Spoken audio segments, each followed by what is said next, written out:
Góðan daginn. Ég hér mættur fyrir framan Alþingishúsið þar sem alltaf 6.000 manns hafa komið saman til að mótmæla aðgerðum ríkisstjórnarinnar. Það hins vegar engin yfirlýst upplýsing af hverju það er verið að mótmæla. En við ætlum að komast að því. Af hverju ert þú hér? Ég meina, af hverju ætti ég ekki að vera hér? Ég veist bara að vera sjálfstætt að mæta þessi mótmæla þessum aðgerðum ríkisstjórnarinnar. Þetta er bara, þau eru bara búin að vera að skýta og öll okkar gildi bara í gríð og erg og mér finnst það bara fáránlegt og bara komið nóg, bara henda þessu út. Og hvað er það sem að þú stendur helst fyrir? Já, ég er náttúrulega, það er að mörg að taka sko, en ég er með eina og mjög skýra kröfu. Það er þessi hérna, remix allt árið.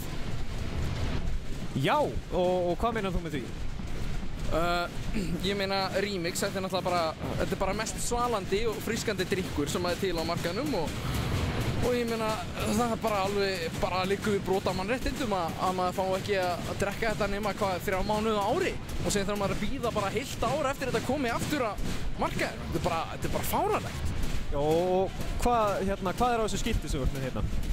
Já, þetta er hérna skilti sem að ég er búinn að vera föndra í 1 dag og samhliða vinnunni og hérna hér stendur slagorðið mitt, remix, allt árið og síðan er hérna flaska af remix sko og hér ég að faðma flöskuna af því að ég er svo hrifinn af remix sko og síðan er hérna það er snjór á myndinni af því að þú veist þarna get ég fengið remix allt árið og þess vegna er ég svona brosandi sko þannig að já. En þú veist það að Alþingi hefur ekkert með það að gera hvenær og hvenær er ekki selt remix? Jú, ég meina Alþingi stjórnar ætluðu það ekki. Nei, það er Ölgerðin sem ræður því hvenær remix verður í stuðlu. Ó.